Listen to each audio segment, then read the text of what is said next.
వరకైతే నాకు తెలిసి 100కి 99.9 మంది అయితే డీలా పడరా అంటే పవన్ నమ్మకం ఏంటి అంటే అతను వ్యూహం ప్రకారమే వెళ్తున్నాడు అన్నటువంటిది నమ్మకం. ఆ వ్యూహం ఏంటి అంటే ముందు ఈ బాబు గారిని పొగుడుతూ ఉంటాం, దాంతోపాటు నేర్చుకుంటున్నాడు ఆయన పాలన. ఇప్పుడు జగన్కి పాలన తెలుసు, చంద్రబాబుకి పాలన తెలుసు. జగన్ పాలన తెలియకపోవడం వల్ల అంతకుముందు పాలన తెలియదు, ఇప్పుడు పాలన నేర్చుకున్నాడు. ఇందులో ఆ పాలన అనుభవం లేకపోవడం వల్ల అధికార యంత్రాంగ చట్టంలో పడి జగన్ మైనస్ అయ్యాడు, మంచి పనులు చేసి దెబ్బతిన్నాడు.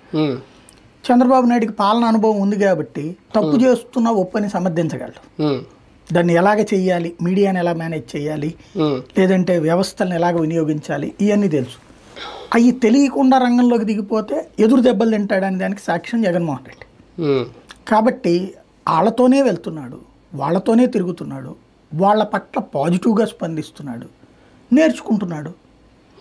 మీరు చూడండి, చంద్రబాబు గారు సరిగ్గా పట్టించుకోవట్లేదు అని స్టోరీలు వచ్చినాయి, లోకేష్ గురించి స్టోరీలు వచ్చినాయి, అదే ఈనాడు జ్యోతిలో, అంటే వాళ్ళ శాఖల గురించి.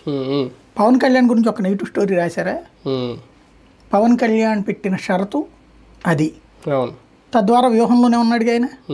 అంటే పాలన పరంగా ఎలాంటి రిమార్కులు లేని మంత్రిగా ఉండాలనుకుంటున్నాడు, ప్లస్ ఏదో చేస్తున్న మంత్రిగా ఉండాలనుకుంటున్నాడు. లైక్ పంచాయతీ